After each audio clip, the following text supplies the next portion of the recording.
Hi, everyone. Welcome to the 58th New York Film Festival presented by Film at Lincoln Center. My name is Devika Girish. I'm the Assistant Editor of Film Comment and Film at Lincoln Center, and I'm one of the programmers for this year's talk section. Thank you all for joining us for another day of our special Industry Talks lineup. We're about halfway through the Industry Talks series, and the series of talks culminates on October 7th with a special Roundup Mixer event. So we hope that you've tuned in to the last couple ones and that you'll keep coming back and join us all on October 7th. We have some amazing guests with us today, as you can see on screen, and we'll go over to them just in a second. But I want to say a special thank you to our many festival partners who've made this year's special and unique New York Film Festival possible, particularly HBO, who is the presenting partner of all Film at Lincoln Center talks, and Topic Studios, which is the sponsor of all industry events. So tip of the hat to both those partners. And now I'm delighted to introduce our moderator for today's discussion, David Ehrlich, the senior film critic at IndieWire. IndieWire has put together a really special panel today to talk about something that has been relevant for a while, but feels even more relevant right now during the pandemic. And I'll let David tell you what that is and introduce the rest of the people on screen. Thank you very much. I'm really happy to be here. Thank you everyone who's watching, and welcome to a panel that is called The Future of Online Film Discussion. But I have a feeling the conversation we're about to have is going to have as much to do with the present of online film discussion as it does the future, but we'll see how it goes. I think the panelists are in a festive and loose Friday mood. We'll take it from there. But just to give a brief overview of what we're talking about before I introduce who we have with us today. The general theme here is between the emergence of social media and the focus of film review aggregators and the birth of cinephile-driven online communities, the ways that people talk about movies, or at least the means by which they talk about movies, have changed, it feels, more in the last 10 years than they have in the 30 years before that. And so I'm joined today by representatives from MUBI, from Rotten Tomatoes, and Letterboxd for a conversation about what the change in that conversation has looked like. So I'm really happy to introduce Jacqueline Coley from Rotten Tomatoes, Gemma Gracewood from Letterboxd, and Lilly from MUBI. I'm just going to go around real quick and ask you guys to introduce yourselves and to maybe just give us a little bit of a heads up as to what you do at your respective companies. So Gemma, why don't we start with you with Letterboxd? Okay, Letterboxd, hello. Hi David, hi everyone, hi Jacqueline, hi Lilly. It's exciting to be here. I'm dialing in from New Zealand, so it's a festive 7 a.m. where I am in the world. And I do just want to start by saying I would normally be in New York right now at the New York Film Festival, and it is an absolute dream to still be at the New York Film Festival online, which is completely relevant to this conversation. So Letterboxd, as you know, is basically online social film discovery. It's the film lovers social network.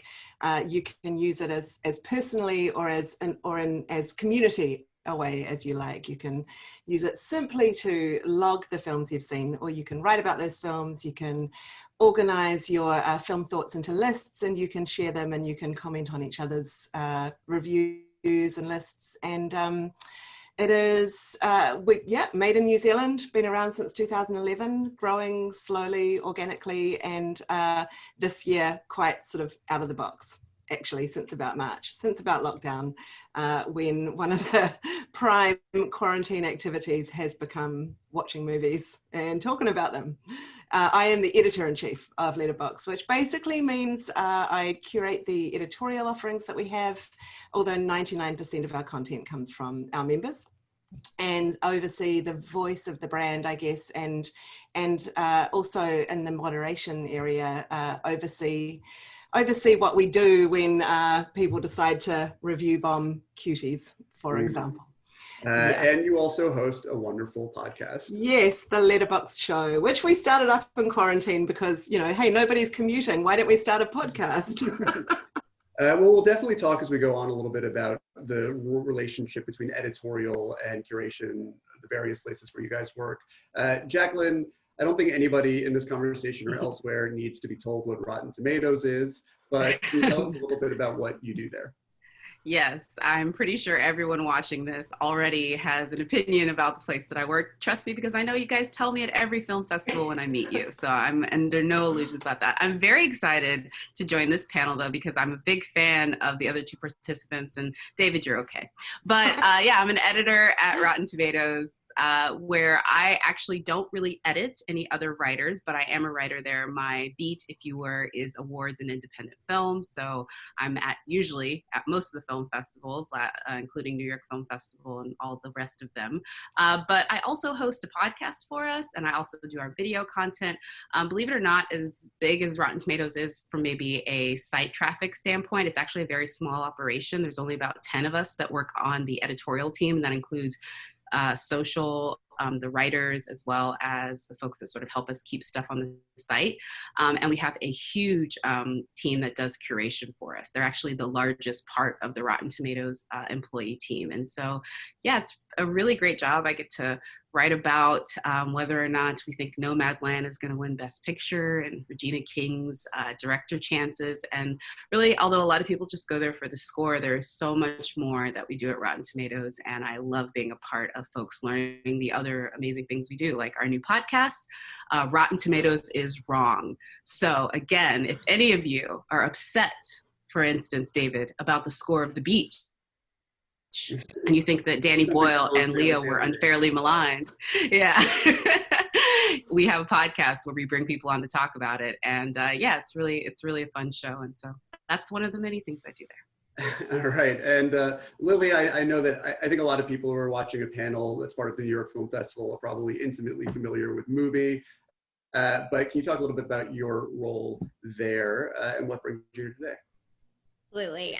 So obviously, yes, for those who aren't familiar, MUBI is a global streaming platform. We specialize in international cinema and independent films from all around the world. And I'm VP of marketing there. So I oversee all of our marketing globally, which includes quite a lot of different things, but in particular, everything digital, all of our paid digital activity and all of our social media, which I think will be particularly relevant for this conversation. Also all of our brand communications and pretty much marketing at MUBI covers quite a lot of ground. So yeah, it's exciting. I mean, we've similarly seen a lot of increased growth and engagement this year, with more people at home, more people watching movies, and definitely that is extremely true from the social media standpoint. So I'm really looking forward to talking more about it here. Yeah, and MUBI has done a lot of really interesting things over the last 6 months, I think, to capitalize on that, whether coincidentally or not. I look forward to talking about that stuff. Just a few overall outlines for how this is going to go. First of all, if you're watching and you would like to ask questions, you can do so through the Q&A function on Zoom. I'll see the questions pop up here and we'll ask them when organically there's a chance to. Just in thinking about how this conversation was going to go, I decided that I wanted to start granularly with the individual platforms that you guys represent, and then build out to a broader, macro, more abstract conversation about the film conversation.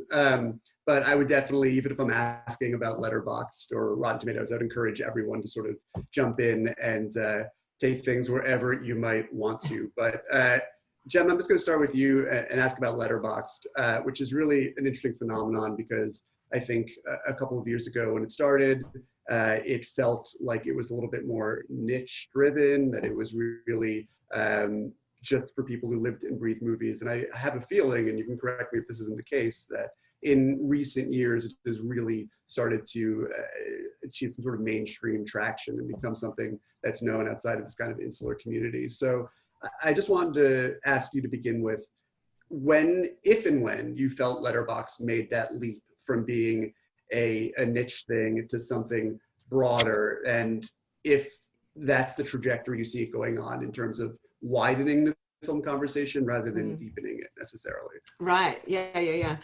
It's an interesting question because there was a moment about 2 years ago when I said to Matthew Buchanan, one of the co-founders of the platform, have we looked at the stats lately? Because I just have a feeling there's when platforms, you get a feeling, and it was sort of a combination of, I guess, social media chatter and the types of reviews that were starting to pop up on Letterboxd. Shorter, more, I guess, memey, fun hot takes.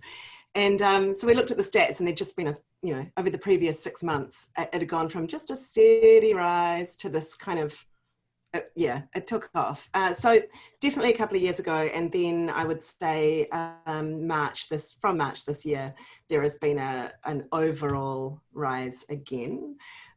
We have watched the demographic go down in terms of age group and broaden in terms of gender representation, which is exciting. I'm so stoked to be on a panel of 3 out of 4 of us being women in the area of talking about film, because for me that's one of the biggest things I notice that changes about online film conversation. But I guess we'll get to that. But yeah, definitely. So in terms of being mainstream, we've got 2.5 million members, 1 million of them are active. That's not quite mainstream yet compared to, I guess, MUBI and Rotten Tomatoes. But definitely what we are noticing is that, David, everyone needs to know that you are the most popular member on Letterboxd. You gotta pray to your deity. He is a god on Letterboxd. Privately, I don't know if popular is the word that I would choose to use. Yeah, you are their leader. You are their leader.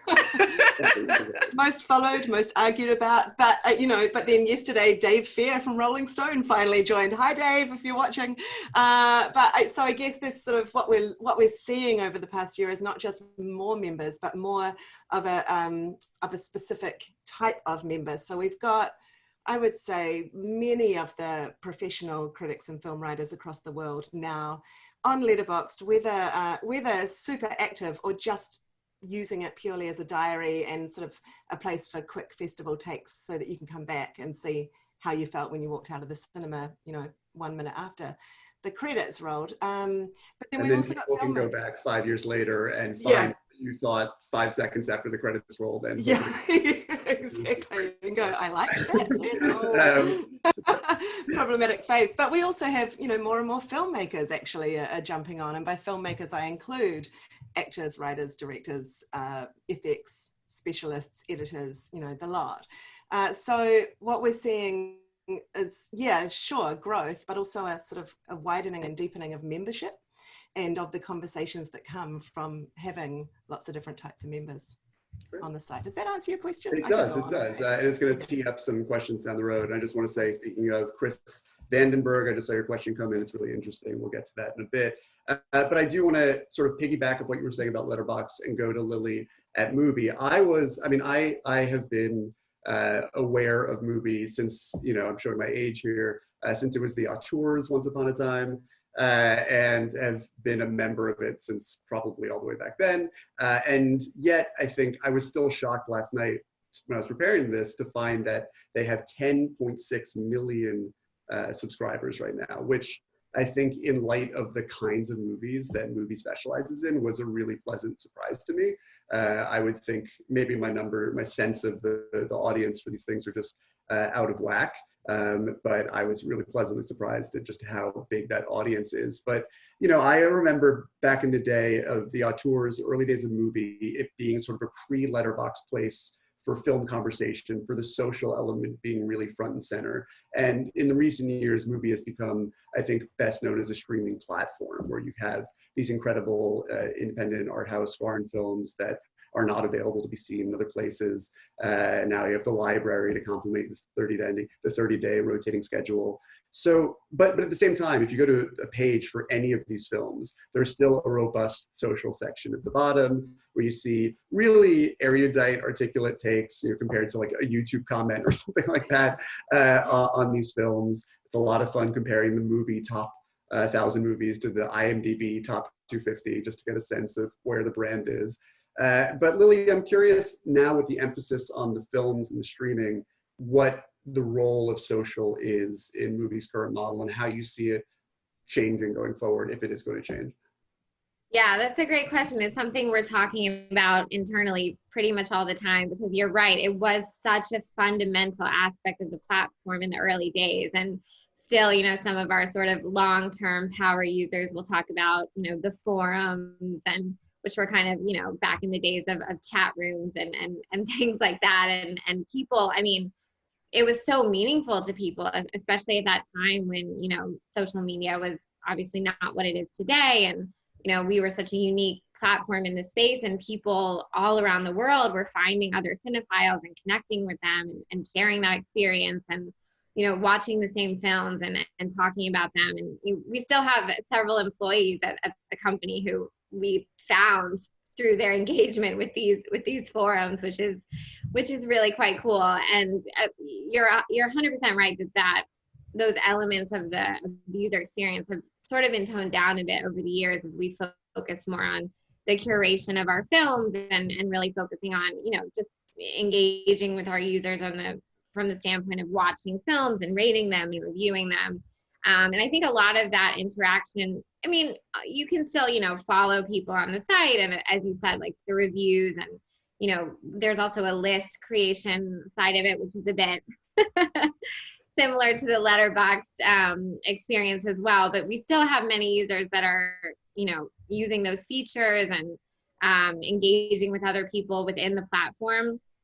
But we have seen a lot of that conversation migrating to traditional social platforms, and we've seen our audience grow across, Facebook, Twitter, and Instagram enormously in past years. Particularly Instagram has been pretty explosive for us. And I think, it's such a visual platform that lends itself so well to the world of film. And, whether it's an amazing image of a director or a star, or clips from the different films, we really have cultivated a very specific identity there. And we've seen that we've been able to build such a huge audience there, and that's now where a lot of those conversations are happening, and where people are connecting and finding each other. Twitter, of course, as well, is it's really interesting. I mean, I think Twitter is one of the few platforms where people are really comfortable following and engaging with people that they have, that complete strangers that just share a similar taste in film, or, love a similar actor, and, people are connecting in all kinds of ways. And I think we feel like, we play a big role in bringing people together on those platforms. And of course, we have to talk about the way that the internet brings movie fans apart. As we switch over to Rotten Tomatoes.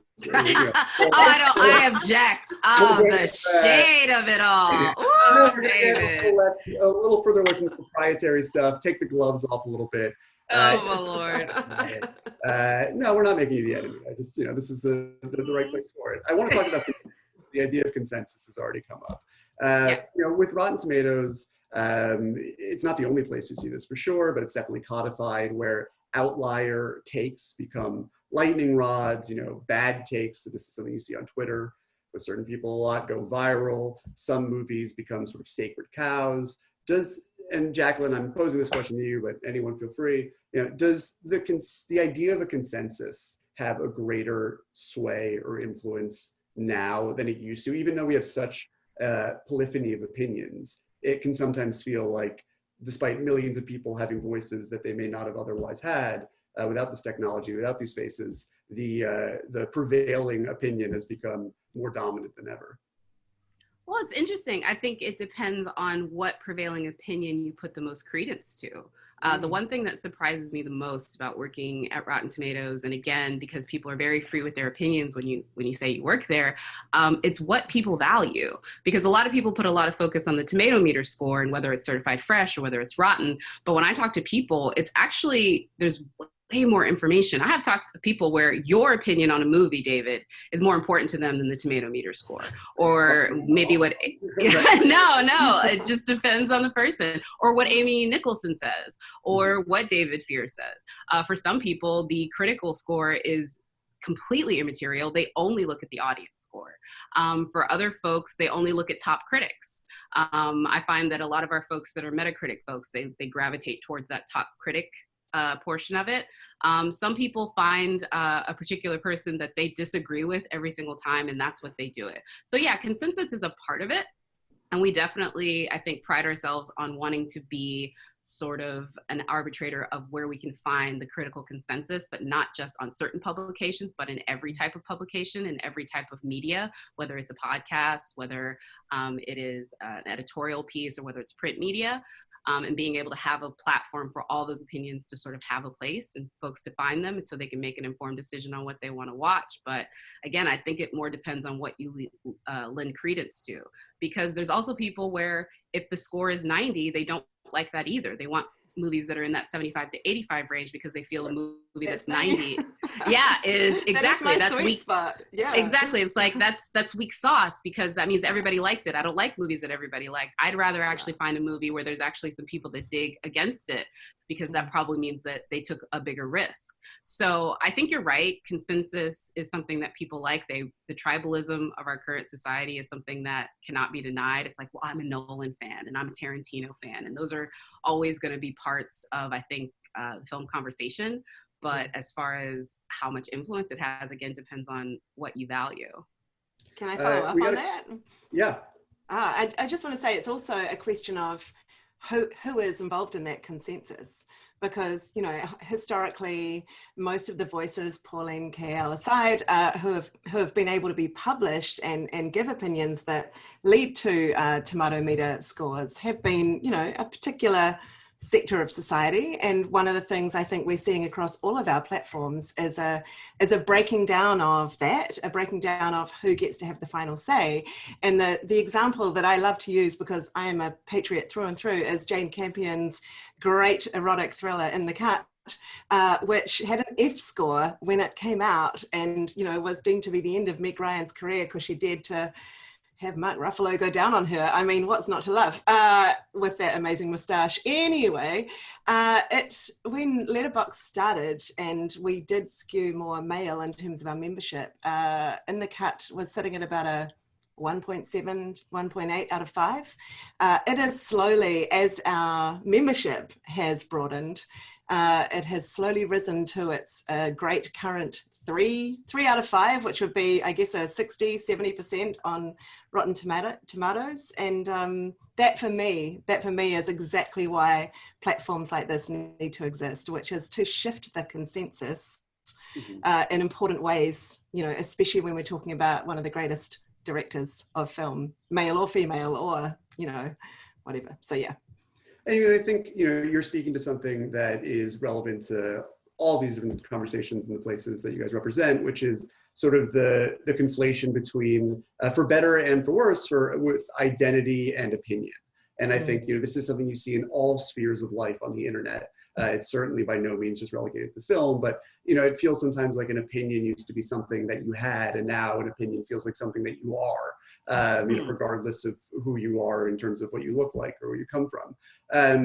Do any of you want to speak to sort of the way that social media, the way that we talk about movies, has sort of melded together our opinions with sort of our self-image, or the image that we perform of ourselves out there, and made the idea of having an opinion about a movie a little bit more of a blood sport than it used to be, a little bit more about finding your tribe, and in often beautiful ways. But, you know. Yeah, we're talking about Paddington. Yeah. I mean, you know, I do. I would just very quickly say that a few years ago, if I was trying to present as a cinephile, I never would have given as much love for a movie like Paddington and Paddington 2 as I have. But yeah, definitely in terms of identity, I've learned that it's really, really okay to just hang your hat on the Paddington flag. Yeah, Letterboxd is a very accommodating space for, you know, all Paddington stands. I mean, I'll just say, I agree, it is an identity thing more. It's about what I spoke about earlier of like, oh, I'm a Nolan fan, or I'm a Paul Schrader fan, or I'm a Jane Campion fan, or I'm a Lynn Ramsey fan. So there's a lot of that, and the good and the bad that comes with that. I think just society in general has gotten more tribal. I mean, it's not just sports anymore. It's everything. There's a line of demarcation. It's not just sports, not just politics, it's everything. What I think is interesting, though, and it's the identity part that you speak of. I find that a lot of times the most vitriolic opinions and the people that are the loudest about like, this is who I am, in my opinion, and this could be, you know, just my own, it's usually people who there is no identity outside of that they are so attached to this thing that they love that if without that they feel an absence of identity, and they've attached so much of their identity into the thing that they love that when somebody criticizes it, they can't separate the two. You know, meanwhile, for me, I'm like, well, I have a whole bunch of other things that come within my personal identity, not just the fact that Billy Wilder is my favorite director. So if you don't like Billy Wilder, it's not really going to hurt my feelings. Now, if you say, you know, you're against Southern people, I might have more of an issue with that. But that's just, again, it just depends on where you place your worth. And so I think it would be more interesting if people would try less to put so much of their value in the things that they love. And I think that we wouldn't have this huge of issue where people get so angry when somebody criticizes something that they've attached so closely to themselves. But to each their own. If you love it, and live in your love. I mean, there's a lot of attention paid to a tomato meter score when a film has 100%, and then suddenly a critic who, you know, shall remain nameless will come along and make Lady Bird, you know, down to 99% or something. Like You're that. still salty about that. I love No, it. it's just a striking example because I remember that particular review feeling like it was more coming from a place of troubling the water and trolling than anything else. And it just, but the point I'm trying to make is that Rotten Tomatoes does not seem to go out of its way to highlight these that frisson. It's not, you know, making a big case out of the idea that this movie has suddenly gotten a ding against it or whatnot. I mean, that's just sort of a natural groundswell that comes up against it, but it does sort of speak to the binary nature of thinking about these things. And it does make dissenting opinions. I mean, you think of a great critic like Richard Brody, who often has outlier opinions, but they're very eloquently reasoned and intellectually thorough. But I've seen him be targeted by people, maybe not necessarily because of Rotten Tomatoes, but, you know, for upsetting the apple cart, so to speak. And it leads to this overall broader point of sort of like radicalizing a film audience, especially from like a younger age, where all three of your sites are doing, and even IndieWire, you know, is working to build enthusiasm and for this medium and make people excited about it. But I think that can easily tip over into radicalizing, you know, people to live the way that Jacqueline was describing, where these are the things that they really use to define themselves, and that can lead to a lot of tension and a lot of animosity. So how do we walk that line between stoking encouragement, particularly among young people, and also not radicalizing them around the things that they identify with, the movies they love, to the point where it becomes detrimental to the conversation? If I can take this one, just because this is a huge part of my job every day. We have a moderation team that is very active when things bubble up. I mean, we all can, you know, think of recent memory of a slew of films that were targeted for various different reasons, or filmmakers that were targeted, or actresses that were targeted because maybe they had a particular opinion that certain people in parts of the internet didn't like, and so therefore they targeted a film. So that happens all the time. Politics and art you cannot remove them. And so a lot of times that bleeds into it, and not always in the best of ways. But I think at Rotten Tomatoes, we've done a lot of things, I think, to help diffuse that. The first one that I was extremely proud about was adding more voices to the tomato meter, and making sure that we didn't have such a homogenized opinion in various parts of it. The second thing was highlighting filmmakers from various different platforms. Yes, we realize our audience loves Marvel movies, and they like Christopher Nolan, and they like certain filmmakers, but this is the time to highlight people like Channing Godfrey-Peoples and Alma Harrell and Olivia Wilde, and saying that we're going to showcase all types of different filmmakers. I write an indie column every week where I only talk about limited release films. I write a classic film column, and we really try to not only educate our audience, but make them fans of a more wide-ranging type of films. In addition to that, we've sort of taken the bullet out of the gun in a lot of instances with things that we've used as far as a platform programming tools like Verified Audience. Unfortunately, theaters are shut down, but prior to that, we had partnered with AMC and Regal, as well as Fandango, who owns Rotten Tomatoes, to where if you wrote a review on one of those sites, it would show up on Rotten Tomatoes as part of the audience score. And just like you do on Amazon.com, you could go and look at that verified audience score to ensure that things like review bombing were not affecting your opinion about this particular film. And we're currently in the works to also allow that partnership through some streaming platforms as well. Because now that we're at home, doesn't mean that these things are less susceptible to that type of influence, but it also doesn't mean that people don't want to be able to find a verified place to say, okay, yeah, I know this is what everybody thought of the film, whether they verified that they bought a ticket or not, or they verified that they watched it or not, but I'd really like to get the opinion of people that I know actually saw the film. And so we're working towards that. And then other things like not allowing people to just look at the people that rated something rotten, so that way, if they want to go target the filmmakers that gave a negative review of a movie that they like, so taking that ability off of the platform. So there's technical things that we can do, as well as content things we can do to really show that we're not about the vitriol. And even something as simple as the podcast and our book, Rotten Movies We Love, which we wrote, where we said, hey, we're going to get people like Eric Cohn and Leonard Maltin to talk about these films that may have a bad tomato meter score, but we love them, to show that like it's not about the binary of fresh and rotten. It's just about the snapshot of what was going on. So we try to do a lot of stuff.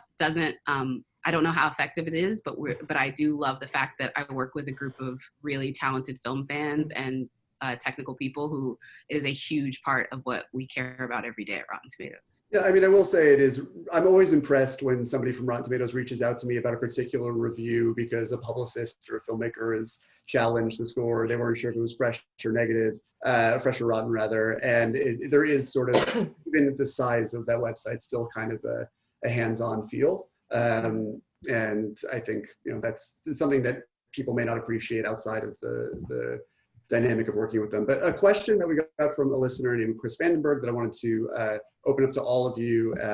It's regarding Rotten Tomatoes. So Jacqueline, maybe you can answer that part, but I also want to point it towards Lilly and MUBI as well. Chris asked that, as was circulated last month, the average Rotten Tomatoes score has increased from 50% in 2005 to well over 70% last year. What accounts for this change, and are there steps being made to return to more balanced evaluation of critical consensus? And while I opened that question before, I also want to use it to feed into the larger question of, does how we talk about movies have a clear effect on how we think about movies? And I think why that's relevant to someone like Lilly is because I'm curious if, especially on a place like Instagram, if the kind of relationship you see between people, the things they love, what they love about movies, the aesthetics that they love about them, if that has a direct bearing on the kinds of movies they love, if it makes MUBI more inclined towards aesthetically striking films, if Jim Jarmusch, because his films have a certain mystique about them, you see the interaction on social media, and that makes the programming team more inclined to program his movies and so forth. So I guess it's whoever wants to take whatever part of that first. I'll take the first part because they're coming for me, but it's okay. I'm used to it. The one thing I will say is, I remember this was reported, but there's like a lot of things that go into that, and not as much of that is actually controlled by Rotten Tomatoes. So the first thing is, when Rotten Tomatoes was founded in 21 years ago in 1999, Rotten Tomatoes was a very small site with a very small team behind it. And in 2005, I believe we probably had less than 1,000 certified tomato meter critics. Those are primarily at print and some online publications, but it was a very limited number of folks that were reviewing on the tomato meter. There were no podcasts, there were no YouTube platforms, there were no secondary media platforms. It was just people that were either writing in magazines or on websites or in print publication like newspapers. Since then, the current tomato meter statistics is over 3,000 tomato meter approved critics that produce reviews in tons of platforms. We have everything from mommy bloggers to international sites. We have a huge contingent of Indian reviewers and Spanish language reviewers. It's become a much global brand. And although we primarily feature only in English language speaking countries, it is still a website that is frequented literally throughout the world. So the change in the tomato meter score has to do with, one, we have a larger swath of folks that are reviewing on the site, and the type of folks that are reviewing on the site are less homogenized. The second thing is, if you really want to be honest, the quality of films has changed significantly, and studios are very sensitive to critical opinion. Specifically now than they were a few years ago. There was a lot of talk thinking that we, particularly as Rotten Tomatoes, had a huge effect on whether or not someone bought a movie or went to go see a movie. That was statistically and through research proven to be wrong. People don't go see a movie because of the Rotten Tomatoes score. You're not Don't go responsible for the box office failure of Baywatch? No, not at all. Thank you. Although that was printed very heavily, and like literally the summer of 2007, there were 16 different stories talking about how we were the death of cinema. But I can't think of any other reason why rebooting a 90s Pamela Anderson show for the here and now wouldn't be without Pamela Anderson. I'll have to exactly. take it. Exactly. And then also the number of films that are available to be reviewed is larger. And so now you have a film like The Chambermaid, which came out, and it's a very small release, and it didn't have a huge box office pull, but reviewers can find it, they can review it. And this is a small film that back in 2005 would not have even been on the site. We would not have had the review curation team to go find it, get reviews for it. There probably wouldn't have been enough reviews on it to even have a tomato meter score. In 2005, there were there was about 400 first run movie titles that came through the global box office. Last year, it was almost 1,000. So the number of films that are being reviewed is also higher. So I think it's a factor of all of those together is the reason why the tomato meter score has risen. And it's really, you're looking at something where when you have less data, one review can have a very significant effect on a score of a film, whereas now, because there are so many opinions both on the audience side and on the critical side, the averages are not necessarily going to be as sensitive to just one review one way or one review the other way. And I would just say that applies to Letterboxd as well. Everything, it's great. You can just speak for me. No. No, that was it. So so is that. So we're not manipulating anything, and we're not like stacking the tomato meter. It's a long way but of saying that critics have gotten soft. I get it. Have they read your reviews? I just want to quickly back that up with a shout out to film festivals, because one thing that we notice on Letterboxd is obviously, because we don't have the sort of professional divide with the audience divide that Rotten Tomatoes has. We just, everyone lumps in together. There are no gatekeepers. So often a lot of the first opinions that will go up will be straight out of a film festival, which is accredited media. And definitely I've noticed in the past 2 years, as film festivals have been working hard in their press accreditation area to broaden the base of who is accredited at a festival, the early opinions that come through straight out of festivals is broadening as well and affecting the score likewise.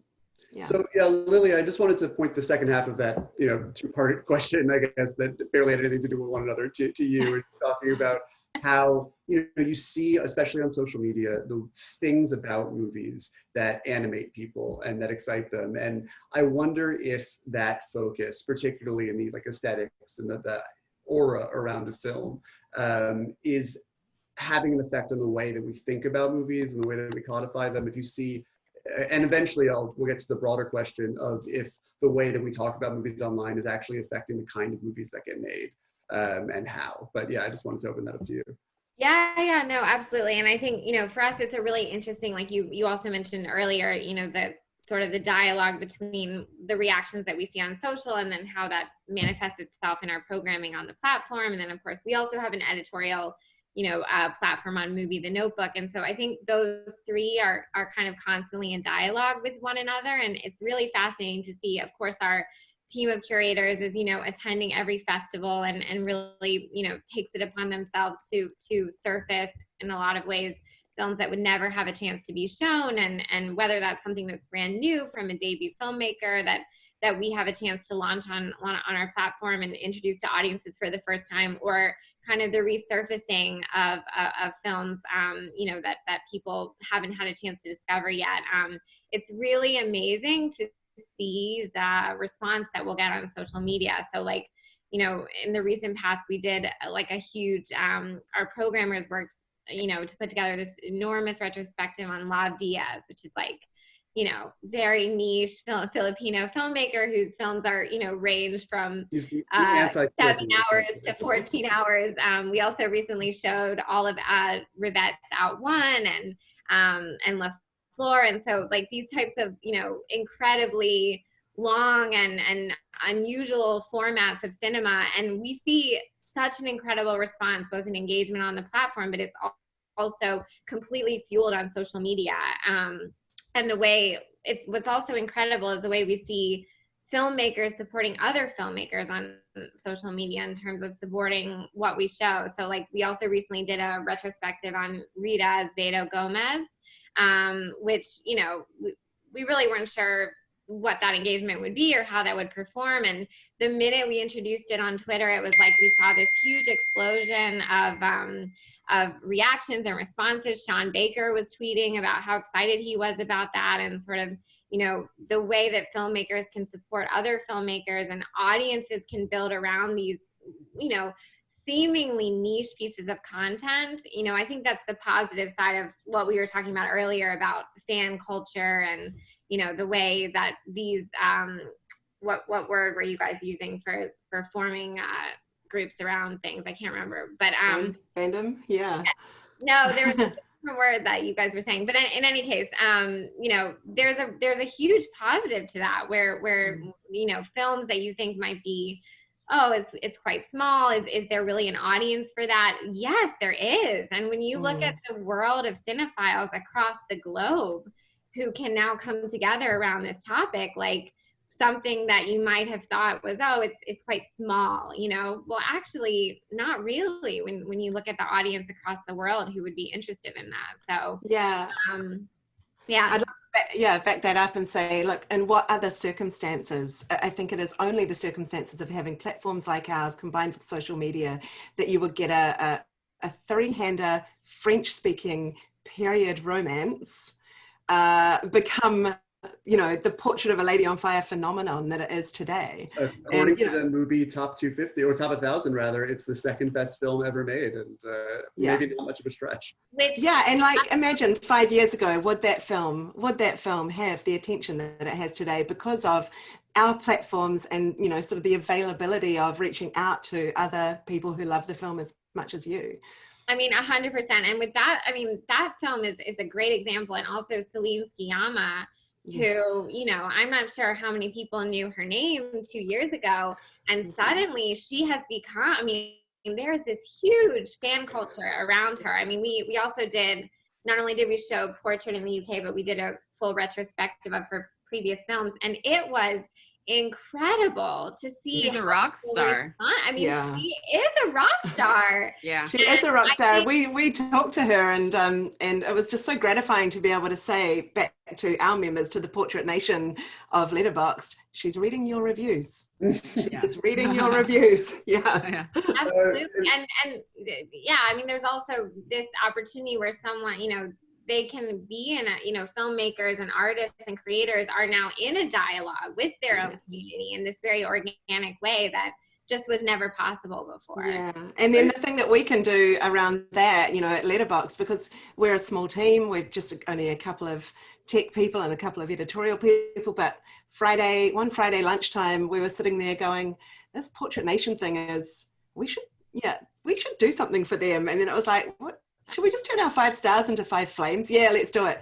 And by bare o'clock that same day, we'd launched that little Easter egg. And, it's great for us because people screenshot it and share it across social media. But it's, it's something we can do that no studio has paid us to do. It just feels like the right thing to do for these fans.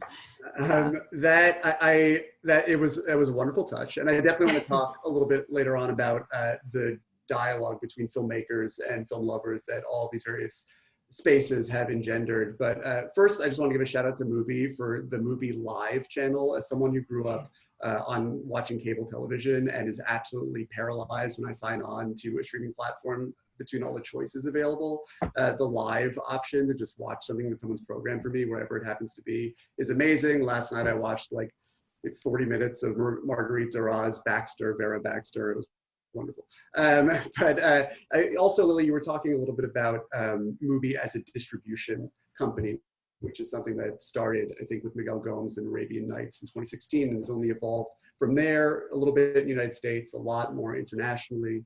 But you see, in terms of the way that Letterboxd has editorial, Rotten Tomatoes has now, MUBI has The Notebook and is also a streaming platform and also a distributor, and also has these social media channels, that it can feel like these spaces and communities are congregating so that the places we go to talk about movies are also the same places where we watch them potentially. And I'm curious how any of you, particularly Lilly, but I'll open it up to how that will continue from here, if you think that it's going to become more sort of consolidated and a one-stop shop where you'll get your reviews and be able to watch the movie on MUBI and so forth, or if you think the status quo is something that's going to hold for a while. Yeah, well, I mean, I hope it's never a one-stop shop, because of course there's so much value in, you know, each of these, for example, each of these different platforms that are represented here. And I think they all, you know, interact with each other, and it's important for people to be talking about film and learning about film and finding other film lovers in a variety of different ways. But yes, I mean, I think in terms of creating an integrated experience where you can watch a film, read about that film, connect with other people who have seen that film, and then maybe you're interested in watching another film by that director because you really enjoyed it, or you want to share your review about that film. I think, you know, integrating those experiences is really it is the way of the future, in my opinion, because no longer is it just watching a movie and enjoying it. Like there's just, or hating it, you know, whichever is fun. Those are the only two options. On Rotten Tomatoes, I guess. Yeah. Oh, the shade. The shade. It's okay though, by the way. It's nothing I've heard before. I worked in this company for 5 years. I feel like I need to do that TikTok of like, you think you can hurt me? No. Yeah, I survived Justice League, okay, yeah. Sweetie? all in good fun. All in good fun. No, but I do want to say that I love the MUBI Live thing too. And not that we ripped you off, but on Peacock, we're actually doing a similar thing. We're going to like old school VJs and doing our essentials lists that are moderated, curated lists that are hosted on our Peacock channel, because Rotten Tomatoes is part of Peacock. And so that idea of just turning something on, if you want to see the essential Claire Denis films, if you want to see the essential Spanish language films, is something that RT is leaning into too, because yeah, it's that curated content that people live for. They want to go to a playlist and say, give me the 6 hidden gems from the 90s that you can find out, or 6 independent filmmakers that you should, you know, be on a lookout for. The synergy is out of control. All these things we're talking about, all of these platforms are driven by a passion that you don't often find in other arenas, at least not in this same concentrated degree. I mean, there is a fetishism almost to cinephilia that I think powers something like MUBI, something like Letterboxd. That, you know, I think Gemma and I were talking on another platform a couple of weeks ago about how cinephilia is compulsive in a way that a love of maybe television, for example, may not seem to be, because maybe that's just a broader, less concentrated thing.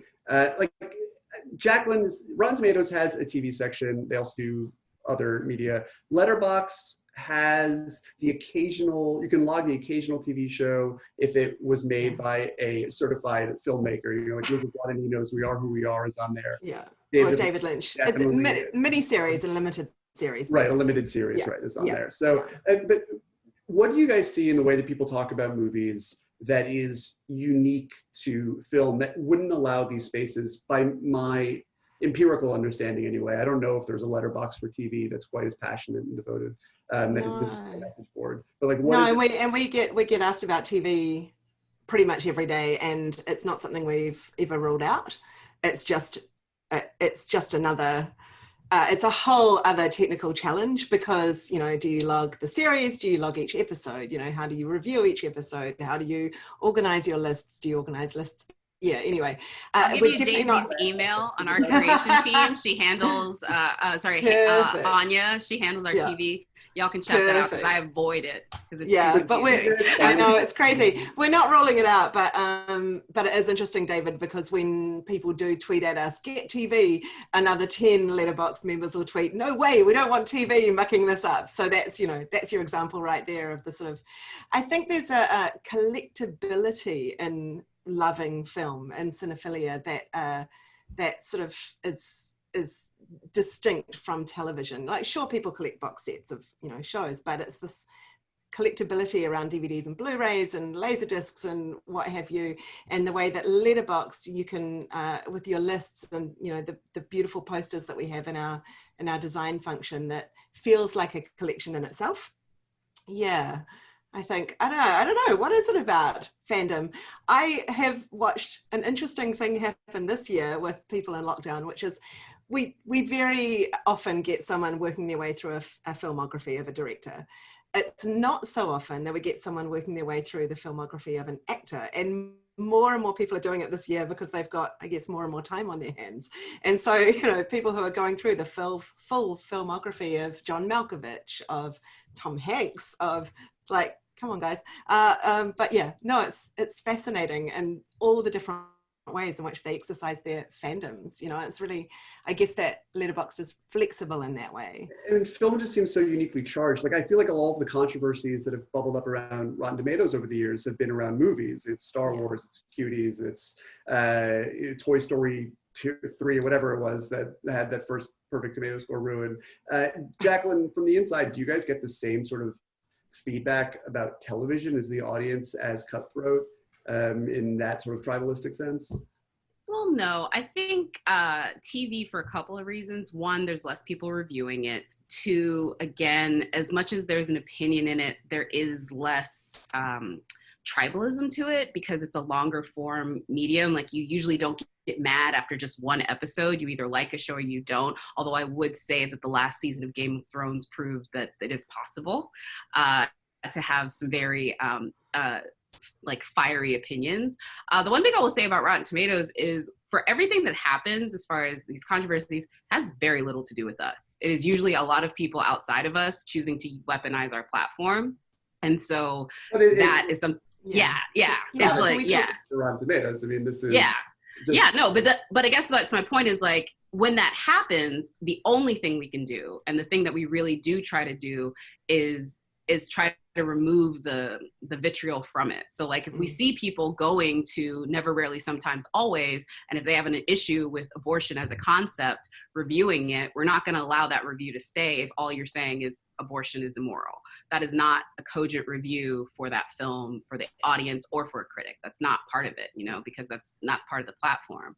But so do you just remove it? You remove it outright, or do you remove it? Yeah, from I mean, we have a moderation team, and we have a review, a comment, what is it called?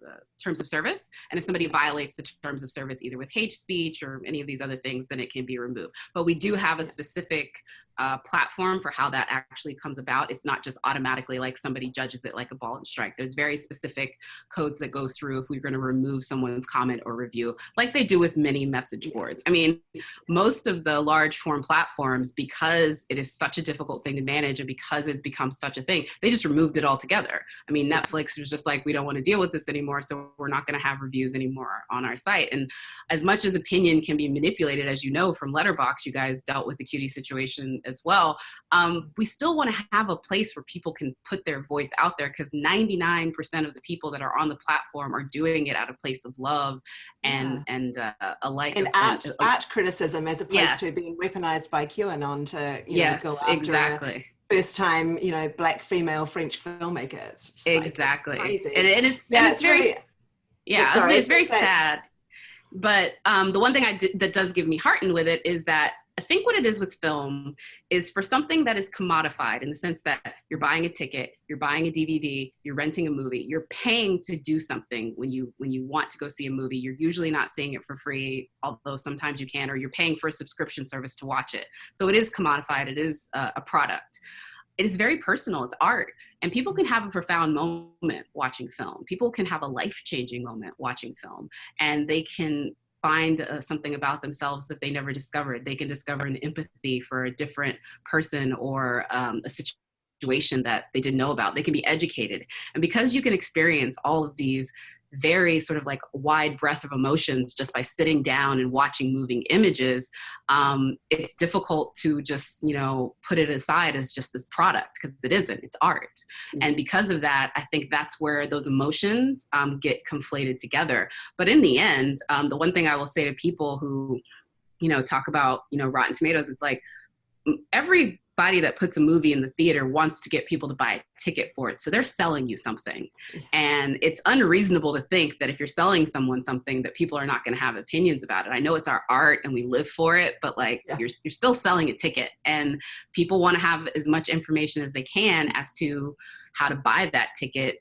I would say educated, like knowing what they're going to be getting into when they sit down to see the movie. And I think all of our platforms in one way or another are just helping people find that movie that they're going to have that profound moment with, or they're going to laugh with, or they're going to, you know, feel riveted by. And so in the end, I just try to focus in on that part and not let the other stuff get put in there. But I did want to tell you one thing, David, because you brought up Richard Brody. I just wanted to tell you this one thing. The other thing about Rotten Tomatoes is we are a historical curation site. So we actually have an entire team dedicated to historical curation.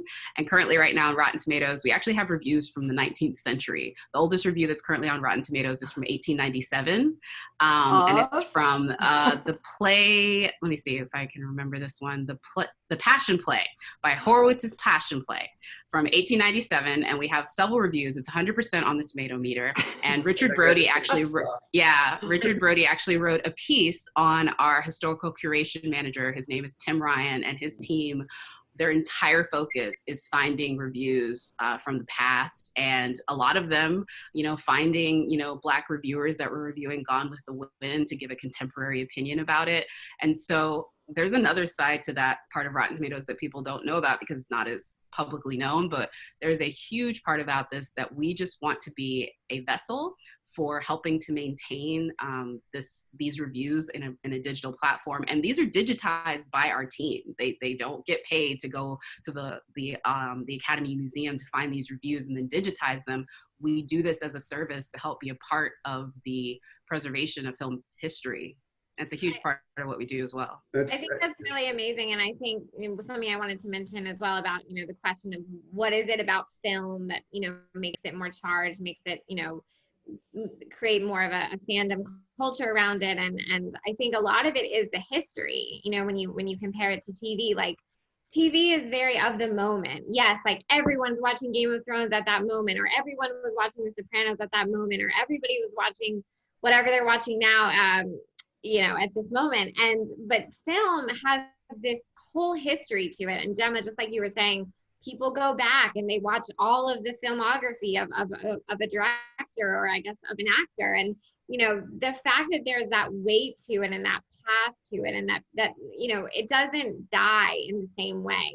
It's obviously always evolving, and there's obviously always new films coming, and obviously there's always more excitement often around what's new, but equally so around the past. And I think that's really what cinephile culture is about, is appreciation of the entire history of cinema. And that's why there is so much more behind it than when you look at TV, for example.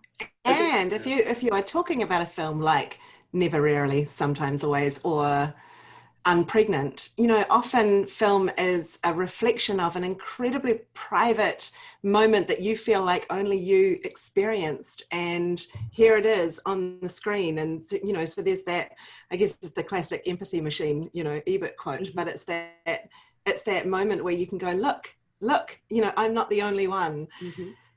Especially when stories that we don't normally see on screen are able to make it to the screen. Well, the irony to that sometimes, and not in the case necessarily of Never, Rarely, Sometimes, Always, and Unpregnant, but just in movies in general, that the empathy that they bring from us seems to melt into hostility when we see someone who doesn't share that opinion. It's like the same thing, the same emotion that the movies were designed to tease out of us goes completely out the window as soon as we get into a forum talking about them. And you completely just draw a wall of empathizing with the person who may see things differently or phrase a similar thought in a different way.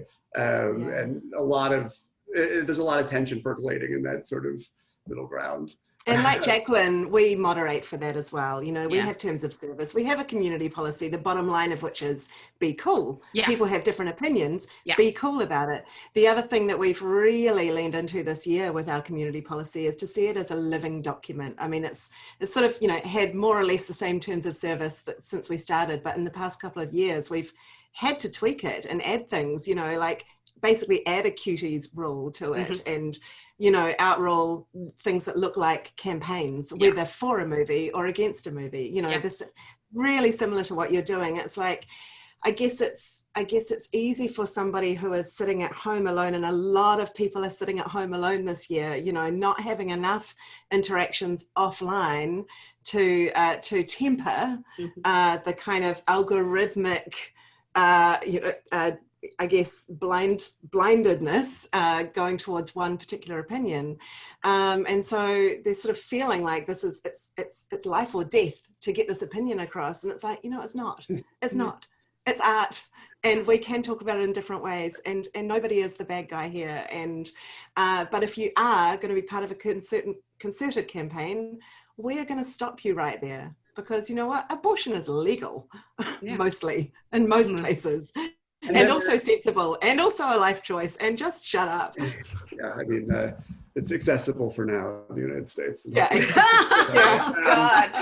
Anyway, this is trying to be a pocket away from the dread that's surrounding us on all sides. But, you know, we want to talk about, you know, ironically in that statement, films are not made in a vacuum. Art is not made in a vacuum. These films are made by people, and these filmmakers are increasingly available in a way that historically filmmakers weren't, artists of all kinds weren't, on social media. And Letterboxd, Rotten Tomatoes, and MUBI all interact and interface with these filmmakers in different ways and give their users different ways of communicating with them. I mean, some filmmakers, your Barry Jenkinses, your Guillermo del Toros, Lulu Wang, they're on Twitter, they're mixing it up, they are making their opinions known.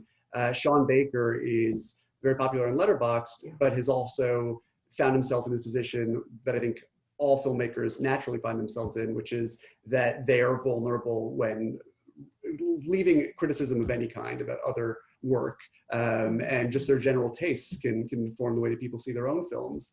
How do you guys see the online collision between filmmakers and film watchers coming together, shaping the way that we think and talk about movies? And how do you see it evolving from here? Do you think filmmakers will continue to be that much in the mix? Or do you think they will do what they can to sort of rise above it and not read their own press?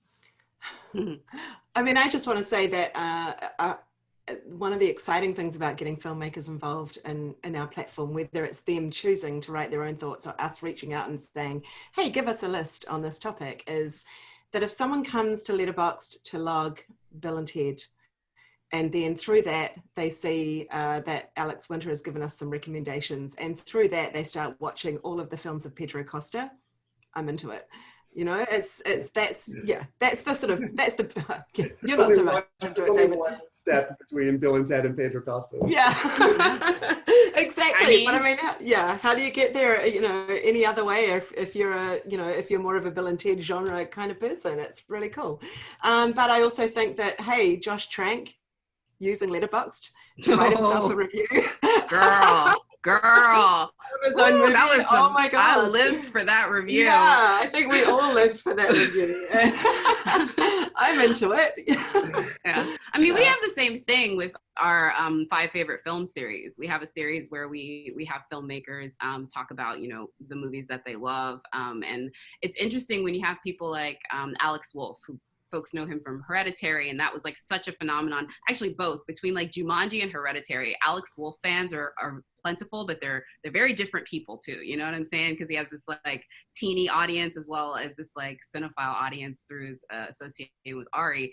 But when he starts talking about Persona as his favorite film, and so you have this new group of young kids who will then go look for that. Or, you know, he's talking about, you know, Dog Day Afternoon, which is very popular, obviously, within the cinephile community. But if you're a kid who only knows him from his more teen bent stuff, that may be your first exposure to, you know, 70s Pacino and stuff like that. So it's a very interesting thing where if you put filmmakers on your platform and have them talk about films, they can also help drive this whole conversation towards cinema.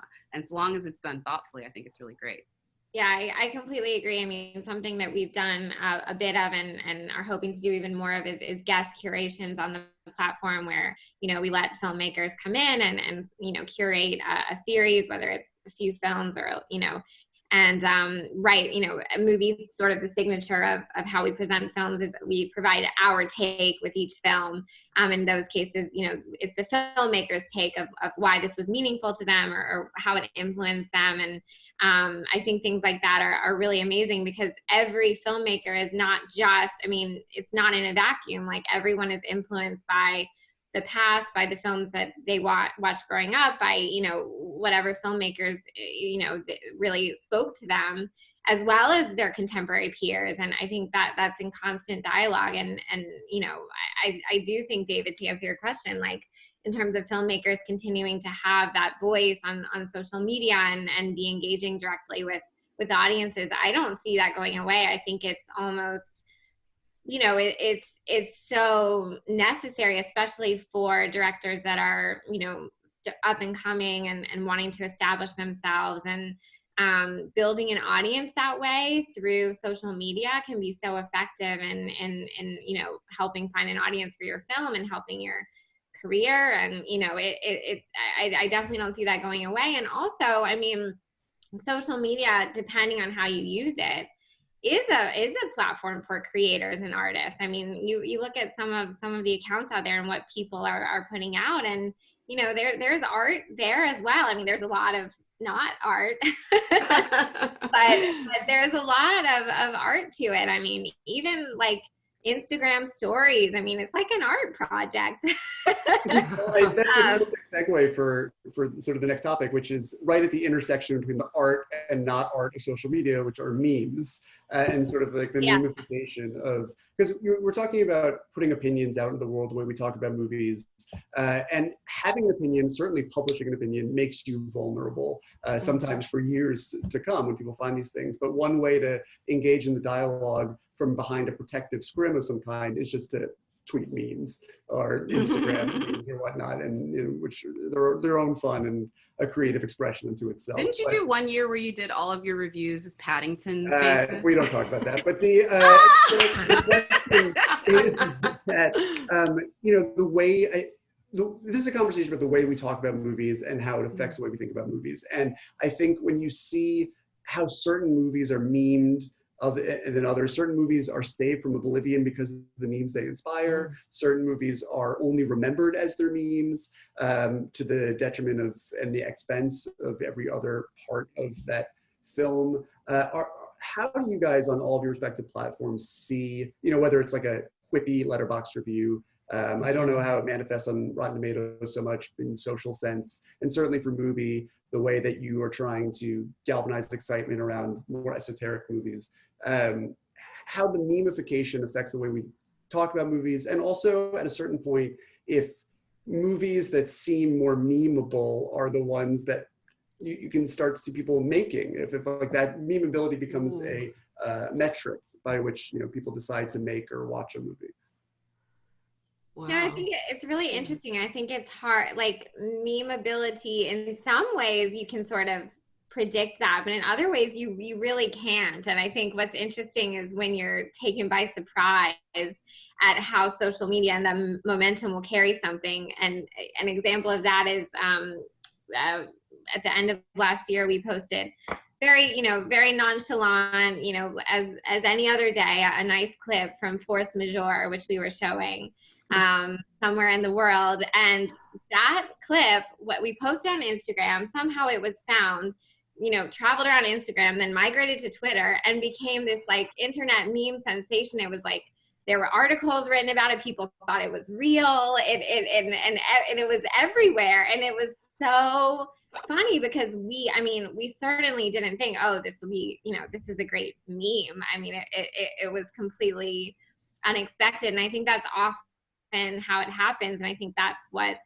both exciting and scary about social is the way things just kind of, the audience has a mind of its own, and you can't always predict what's going to happen.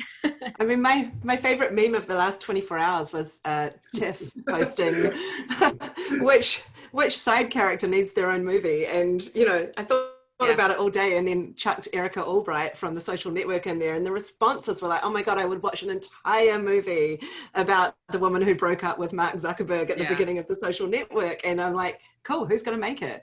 But I think, I don't know, are we, is the question, the last part of that question is, are filmmakers going to start making films that feel memeable? Well, was Bong Joon-ho thinking that when he had Jessica Only Child, which is a Korean school chant to learn language. And I just think you don't know where the memes are going to come from. Force majeure, whoever knew that was going to start being a conversation about the ways in which, mothers and fathers react to a crisis.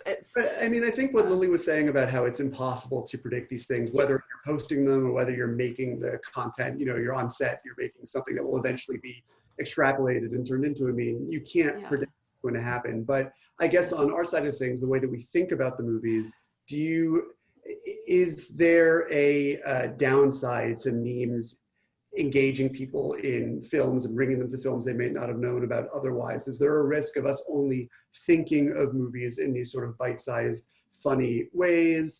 It seems like if you have a great meme, if you have a force majeure meme that brings people to MUBI, they are then going to be neck deep in this incredibly rich community that is full of thought-provoking films and thought-provoking comments about those thought-provoking films. But they got there on the whim of a joke. Maybe that's a great entry point, a great Trojan horse into this, but is it possible, the way that we're all just looking for clicks and likes out there, that we get to a point where once they've gotten the joke and been able to make it themselves, they're moving on? Can I read you, I pulled this out just for today, but it's from a young Letterboxd member who writes, personally, I'll be the first to admit I was ignorant and almost blind to what cinema can do. Joining this website 2 years ago was a mindless hobby at first. I didn't even watch a single film until a month after I created the account, which happened to be 30 minutes or less of all things. Quickly after, I started loving films left, right, and center. I was enveloped in the experience of each and every piece of cinema, both modern and classic. I was a wick, movies with a candle, and Letterboxd was the flame that would bring the whole thing together.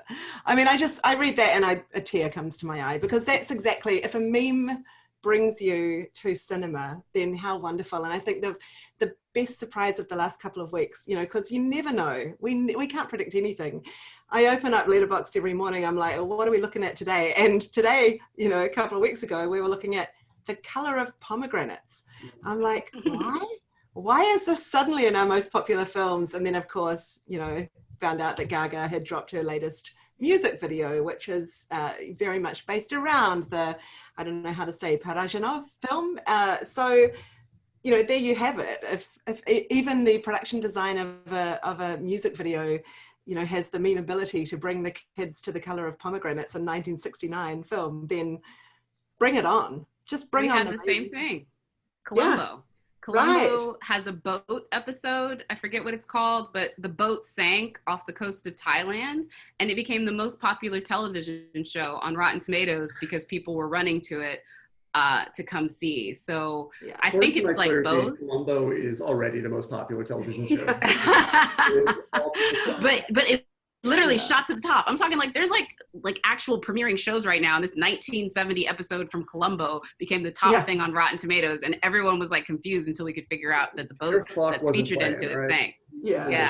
But to your point, David, I do think people will start making things that are geared more towards the memeability or whatever. And I don't think it's coming from the filmmakers. I think it's coming from the marketing, because for people that talk about Rotten Tomatoes, it's like, you have to remember, these movies they love putting your quotes, David, or our score, or the whatever they want. They love labeling that on their promotional vehicles. So the films themselves and how they get them to an audience is part of it. Netflix, for example, which is not theater bent, but they're definitely social media conscious, are very well aware of this, and they memify their own movies when they release them. And I think as more streaming platforms become original content producers, you're going to see even more of that. And so if in those early meetings after the film is made, I guarantee you folks are going to be thinking about how we can meme this and market it towards that. So I don't think it's going to be on the creation side, but it's definitely going to be a part of the promotional side. Yeah, but even if you're starting with, you know, a Kickstarter funded movie, you've still got to make a short video to get that Kickstarter funding. And so from the very beginning of the process of making a film, when you were looking for the money, you were thinking about the audience. I mean, and that will include memeability. Making a Mission Impossible movie is going to the marketing department of Paramount before we even start shooting, saying, what sequences do you need that you can cut into a trailer that will give me the liberty to go and make the rest of the movie the way I want to. Yeah, so, I went to an incredible talk by Shane Thompson, who's, you know, VP of Marketing at Warner Brothers, and who has been working with Christopher Nolan from the very beginning of the first Batman movie. And that is exactly how it works. He's one of the first people to see the script, and he's in marketing. So, yeah. I do want, just as we sort of bring this conversation home, I think one of the most important things around the nature of film conversation and discourse online right now is how we are seeing it and not seeing it in real time change the idea of a canon that we have. You know, I think that you've seen the certain movies rise from the ash heap of history into newfound prominence and finally be restored to the level of respect and affection that they've always deserved. You have, you know, a lot of the canon is famously derived from white male opinions, and hopefully the diversity of voices that you now get in the online space is going to pull away from that. How are you guys seeing that take shape in action? Are you seeing a new canon form in real time and old stalwarts of a more archaic canon be challenged and reduced? And do you think that this is where the canon, the next century's worth of canon, is going to get its spine, is going to be on these online spaces? When we were first thinking about ideas or format ideas for our podcast, and I love the Rotten Tomatoes podcast, the Indiana Jones 4 episode, my favorite so far. Oh, thank you. So good. When we were first thinking about our podcast, our first idea was, well, let's just do the Letterboxd top 250. Let's get filmmakers on. We'll get them to pick one of the films from the Letterboxd top 250 they haven't seen, and, you know, we'll dive in. And then we sort of went, you know what, that is so not intersectional. That is the opposite of intersectional. So the highest rated narrative films on Letterboxd are still very much skewed white and male, not necessarily English speaking, but definitely white and male. So will that change? It's changing slowly, but we do find ourselves curating for that. So we're starting to do official lists of the top 100 highest rated female directors, for example, the top 100 highest rated Black directors, for example, so that, you know, and we are actively working to help shift that canon or broaden that canon, I guess.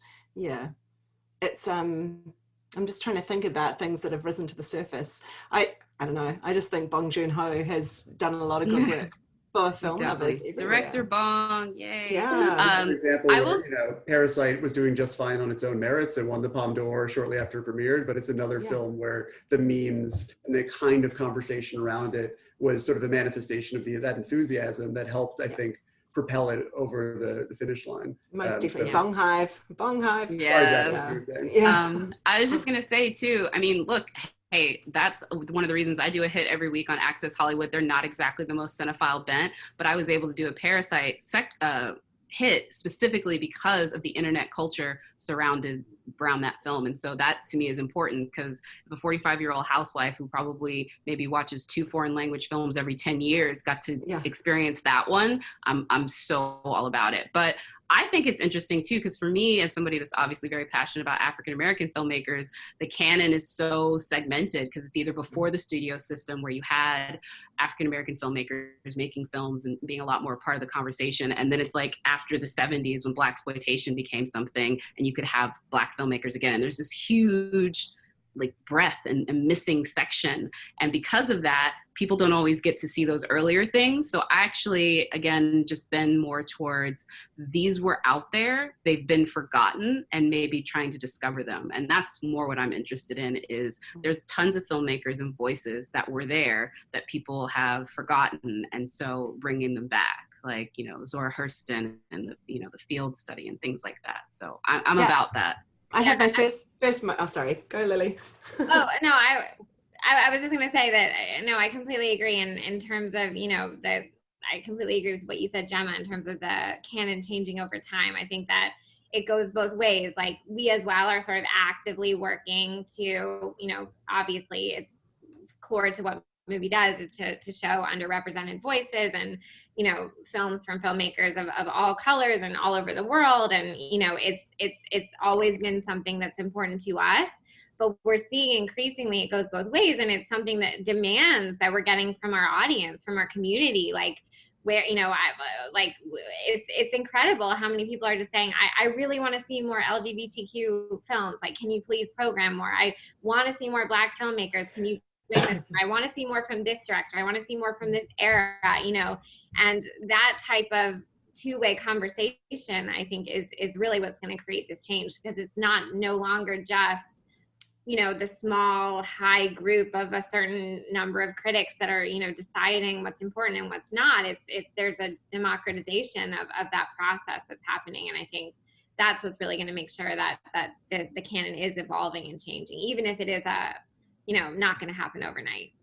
And one of the things that Letterboxd has, which I think is fairly unique in this context, is all the different types of data we can dive into. So, I mean, we've got the blunt tools of the star rating system and the heart system and the reviews, but we also have the number of times people have watched a film, have logged a film. And so, you know, we look into things like what are the highest rated films on Letterboxd when the members who have logged it have seen it 5 times or more. So, like, you know, in terms of obsessive rewatches, what are the highest rated films? And you find that they're quite different from the highest rated films. You know, there are the Nolans and the Tarantinos and the Scorseses for sure. But then when you go, okay, but in terms of the most rewatched, it turns into What We Do in the Shadows, Popstar, Never Stop Stopping, the Mamma Mia films, you know, it sort of broadens in a totally different way. So it's kind of, you know, we can look at what is beloved and what is treasured, and, you know, films that kind of respond to people's sense of nostalgia and coming of age, you know, significant moments in their lives.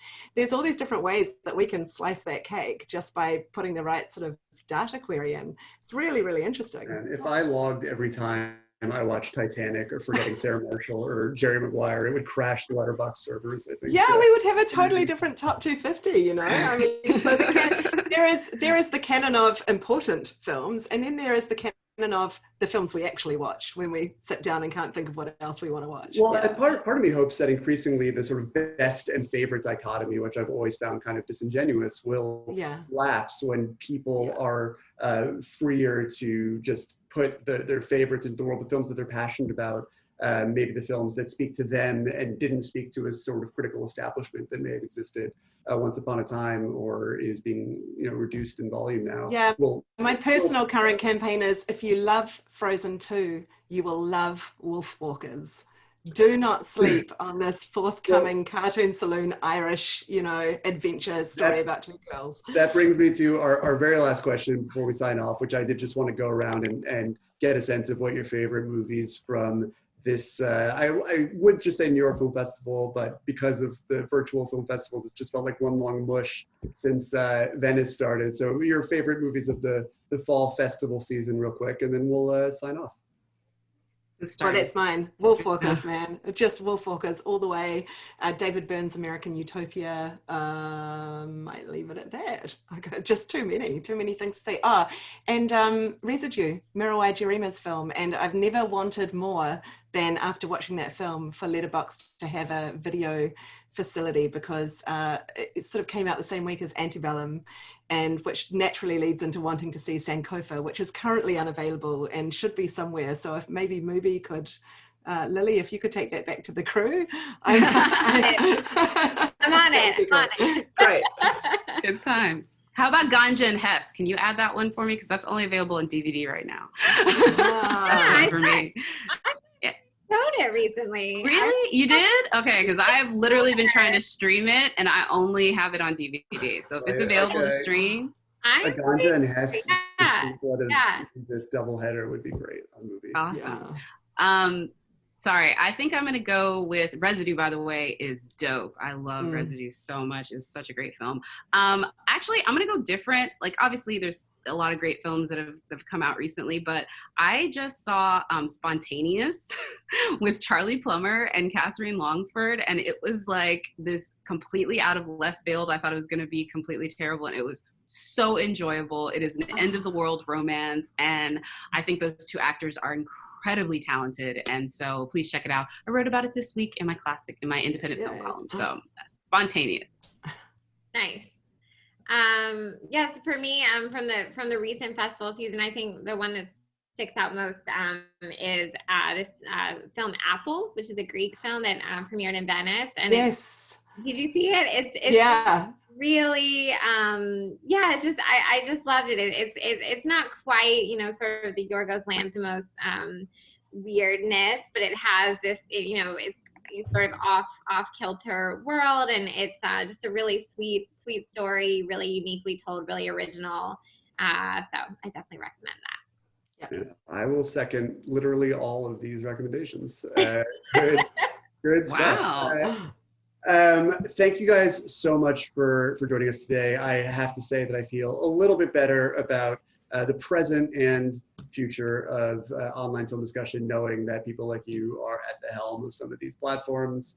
And I think we're in good hands, even if every time you file a review or tweet something or letterbox something, it's still a scary proposition at times. But it's great that you guys can steward such wonderful conversations with such a wide variety of people all over the world. And it does a film lover's heart good to know those conversations are going to continue. Thank you all so much for joining me here today. Thank you to anyone out there who was watching, and enjoy the rest of the New York Film Festival. Thank you, David. Bye. Thanks, David. Bye. Thanks, David.